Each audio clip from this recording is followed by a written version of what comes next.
Assalamualaikum, jumpa lagi Football Belanda dengan amatiran ala gua. Sebelum gua mulai aktivitas kerja hari ini, mau bikin review ya. Sebelumnya terima kasih ya yang selalu ngikutin ya channel gua ya. Tetap jangan lupa like-nya ya, dan yang belum subscribe. So, langsung aja mulai di pertandingan pertama ya, Inggris melawan Jerman. Well, ini kan sebenarnya menurut gua pertandingan yang ya sebenarnya sih hampir dikata imbang at some point, and ada juga mayoritas pertandingan Inggris kalau gua ngelihat ya dari 3 pertandingan penyisihan grup seperti ini loh, artinya cenderung rata-rata ya, jadi dia tidak bermain secara katakanlah progresif, terus high press, tempo tinggi, atraktif, lebih ke datar-datar ya. Dan ini juga gua ngeliat yang dimainkan oleh Jerman ya di babak pertama kurang lebihnya. Artinya pertandingan cenderung imbang in terms of possession, total shots juga iya, dan peluang pun juga iya. Dan ini memang betul ya kalau dilihat dari statistik, ini total shotsnya sama-sama 3, on targetnya sama-sama 2, big chancesnya juga sama-sama 1 ya. Cenderung imbang lah, karena menurut gua Inggris ini again ya, seperti yang kayak gue bilang, mereka ini lebih bermain berdasarkan kebergantungannya itu kepada individu pemain, dan ini bisa terlihat bagaimana Calvin Phillips, Luke Shaw, Harry Maguire ya, yang benar-benar sangat kokoh mengawal lini belakang, pun juga di depan ini lebih mengandalkan seorang Raheem Sterling ya. Ya, dan di depan sih menurut gue Harry Kane agak sering terisolir ya, karena itu tadi Jerman pun juga menerapkan pertahanan yang cukup bagus ya, terutama di babak pertama. Cuman yang ada hal yang gue ngelihat ini adalah bagaimana Jerman ini ya itu khususnya seorang Toni Kroos. Toni Kroos ini tidak seperti Toni Kroos yang kita lihat di pertandingan-pertandingan sebelumnya di penyisihan grup ya. Memasuki babak kedua ya again awal-awal ini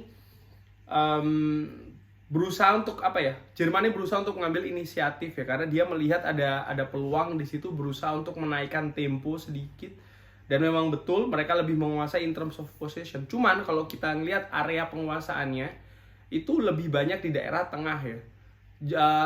Susah sekali bagi tim Jerman ini untuk bisa menembus ke sepertiga pertahanan terakhir dari Inggris. Ya, memang betul ada peluang-peluang yang tercipta di sana ya. Total shots yang dimiliki oleh Jerman tuh sebanyak 6 ya. Memang betul mereka juga ada momentum-momentum yang sebenarnya mereka bisa untuk mencetakkan gol ya. Baik Jerman, terutamanya Inggris kalau gua ngelihat di babak kedua ya. Walaupun mereka ini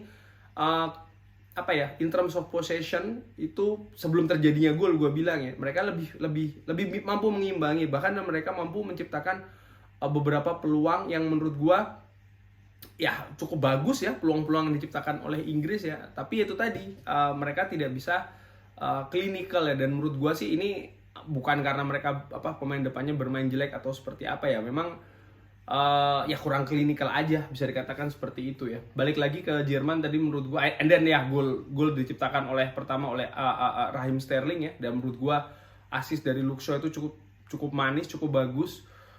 Setelahnya Jerman berusaha untuk bangkit, sempat punya peluang dari seorang Thomas Müller, tapi tendangannya menyamping ya.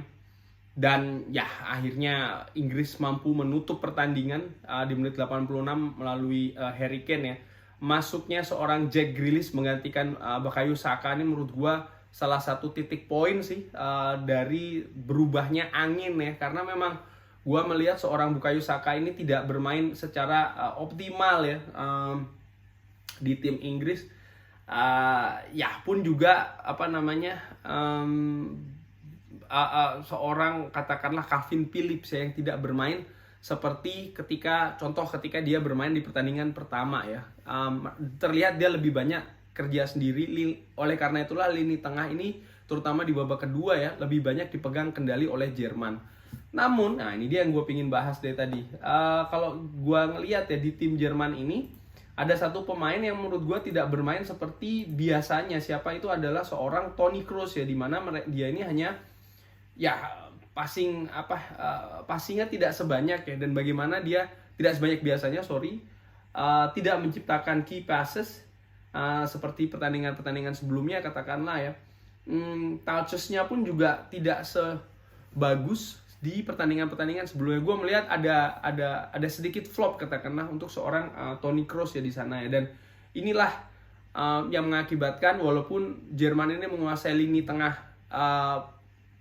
tengah ya katakanlah in terms of possession, tapi ya itu tadi ya, killing passes itu tidak bisa tercipta. Dan ditambah lagi itu tadi problema klasik Jerman kalau menurut gue, lini depan ya.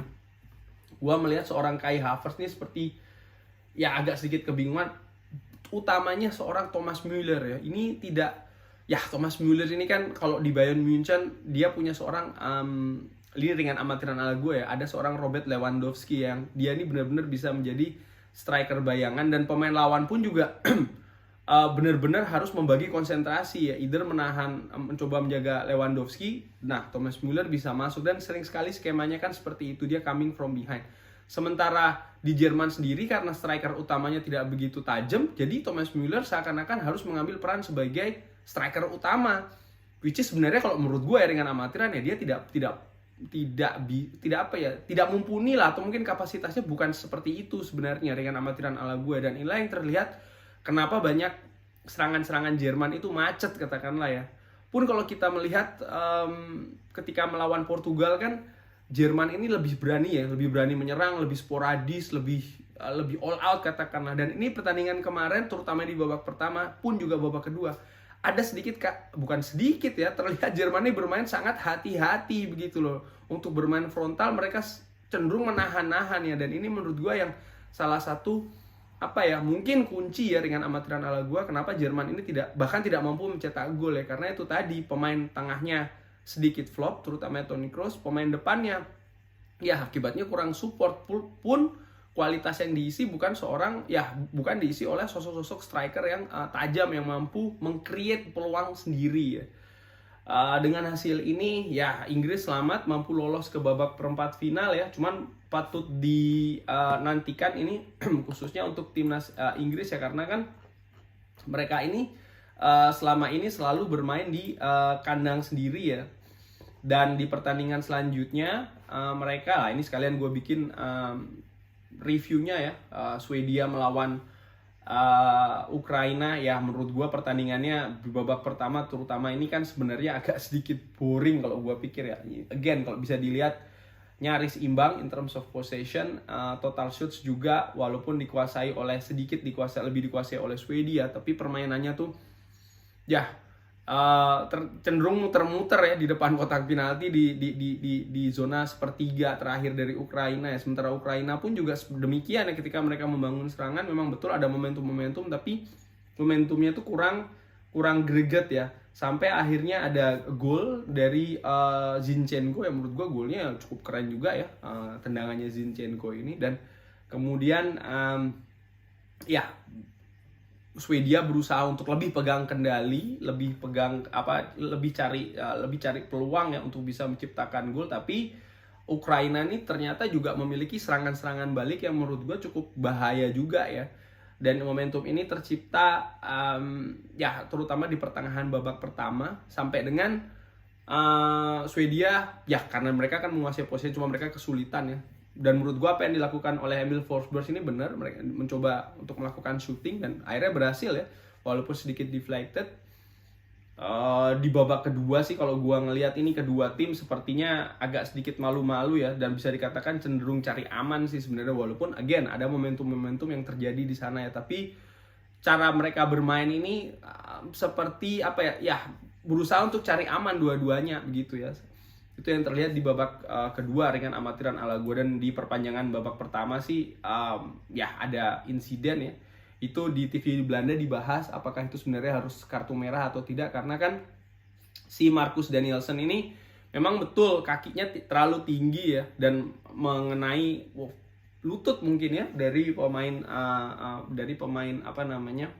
Basedin kalau nggak salah ya, dari pemain Ukraina. Cuman dari tayangan itu terlihat bahwasanya si Danielson ini tidak ada unsur kesengajaan ya, jadi mata tuh terlihat di bola dan dia menyapu, cuman ketika menyapu ending kakinya tuh pas di atas, pas si Basedin ini masuk ya. Dan apakah itu kartu merah atau tidak ya, Itu diperdebatkan. Cuman kalau menurut gua teringan amatiran itu tetap kartu merah. Kenapa? Karena ada gerakan atau action yang mengakibatkan ya potensi cedera parah ya, dan menurut gua, dan itu berada di open play sih, dan menurut gua ya intensional atau tidak intensional itu kan sangat sulit sih sebenarnya untuk diputuskan. Nah, cuman yang bisa kita lihat adalah itu tadi, potensi untuk mengakibatkan cedera, bahkan cedera parah ya. Dan menurut gua ya, gue juga nge-tweet sih itu wajar kartu merah. Dan setelahnya itu Ukraina ini seperti mendapatkan angin ya. Mereka si Andriy Shevchenko ini berusaha untuk supaya timnya ini bermain lebih ofensif lagi, terutamanya di perpanjangan babak kedua ya. Karena mereka tahu kalau mereka ini sampai ke adu penalti, maka ya kartu merah yang diterima atau 10 lawan 11 ini tidak ada pengaruhnya ya. Dan betul intensitas serangan yang mereka ciptakan terus akhirnya membuahkan hasil ya. Mereka mampu mencetak gol di ujung pertandingan bisa dikatakan oleh Artem Dovbyk. Gol yang cukup bagus juga menurut gua ya, umpan yang keren dari Zinchenko. Dan ini mengantarkan Ukraina akan menghadapi Inggris di perempat final. Dan yang serunya, perempat final ini akan berlangsung di Olimpico, di mana ini untuk pertama kalinya Inggris akan bermain di luar kandangnya dia ya. Selama ini kan mereka bermain 4 kali, 3 kali di grup, sekali di penyisian. Semuanya dimainkan di Wembley di London ya. Dan patut untuk disaksikan bagaimana Ukraina ini atau Inggris yang untuk pertama kalinya akan menghadapi tim kejutan menurut gua, Ukraina ya. Ukraina menurut gua kalau karena satu grup dengan Belanda ya, otomatis gua ikuti juga ya. Selepas kalah dari Belanda kan, mereka ini sempat menang 2-1 melawan North Macedonia sebelum di pertandingan terakhir kalah 0-1 melawan Ukraina di pertandingan yang menurut gue cukup ketat ya. Dan kalau sudah memasuki knockout phase seperti ini, seperti yang pernah gue bilang ya, bahwasannya akan lebih susah untuk diprediksi sebenarnya ya, siapa-siapa yang akan lolos. Karena itu tadi, tim kuat melawan tim lemah. Ketika tim lemah ini mampu menjaga peluangnya, mengamankan gawangnya ya sampai ke adu penalti, ya peluangnya balik lagi jadi 50%. Dan ini yang terjadi ketika Prancis melawan Swiss ya. Pun juga pertandingan lain ya menurut gue, seperti kayak Kroasia, Spain, Belanda melawan Czech Republic, hal-hal seperti itu. Wales yang sangat demam panggung melawan Denmark ya, dan Denmark mampu memanfaatkan momentum itu. Ini akan sangat berpengaruh di babak knockout phase ya, dimana ya mistakes itu betul-betul dihukum gitu loh. Dan ini bisa saja tercipta bukan saja oleh tim yang tidak diunggulkan, bahkan tim yang diunggulkan pun juga kan ya bisa saja melakukan mistakes ya. Ini kita ngelihat bagaimana Perancis yang sudah unggul 3-1, Spanyol beruntung mistakes-nya bisa mereka bayar tunai di lapangan ya. Kalau tidak, bukan tidak mungkin mereka akan disingkirkan katakanlah oleh Kroasia ya. Itali bagaimana yang mereka dikdayanya di grup ternyata harus tertatih-tatih menghadapi Austria ya, bahkan sampai harus perpanjangan waktu. Austria sempat memperkecil kedudukan 2-1 ya. Belanda yang bermain menurut gua cukup lumayan sebelum ada insiden kartu merah. Kartu merah pun juga yang sangat berpengaruh ya di hasil tadi malam Ukraina melawan Swedia. Dan hal-hal seperti ini nih menurut gua ya akan sangat berpengaruh di knockout phase ya, terutama ketika memasuki quarter final ya, dimana kondisi fisik pemain sudah sangat menurun. Kita lihat tadi malam itu pemain sudah banyak bergelimpangan ya, terutama di pertandingan Swedia melawan Ukraina. Dan menurut gua ya ini akan sangat banyak faktor lah katakanlah yang akan mempengaruhi pertandingan ya. Jadi ini akan membuat lebih sulit untuk memprediksi. Sekalipun tim yang dilawan itu adalah unggulan maupun non unggulan, ini akan sulit diprediksi. Ini kira-kira gimana gue melihat pertandingan quarter finals ya. Anyway, sekian review gue pertandingan Inggris Jerman. Selamat untuk Inggris.